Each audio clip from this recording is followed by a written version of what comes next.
രണ്ട് രാജാക്കന്മാർ രണ്ടിൽ. ഏലിയ എലീഷയോട് പറഞ്ഞു, നിന്നിൽ നിന്ന് എടുക്കപ്പെടുന്നതിന് മുമ്പ് ഞാൻ എന്താണ് ചെയ്തു തരേണ്ടത്? എലീഷ പറഞ്ഞു, അങ്ങയുടെ ആത്മാവിൻ്റെ ഇരട്ടി പങ്ക് എനിക്ക് ലഭിക്കട്ടെ. അവൻ പറഞ്ഞു, ദുഷ്കരമായ കാര്യമാണ് നീ ചോദിച്ചത്. എങ്കിലും ഞാൻ എടുക്കപ്പെടുന്നത് നീ കാണുകയാണെങ്കിൽ നിനക്ക് അത് ലഭിക്കും, കണ്ടില്ലെങ്കിൽ ലഭിക്കുകയില്ല.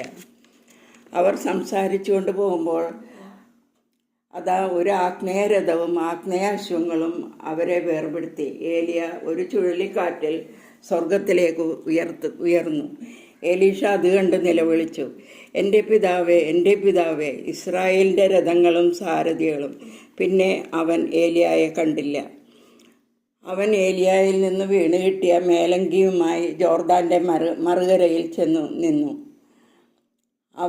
ജോർദാൻ്റെ കരയിൽ ചെന്നു നിന്നു.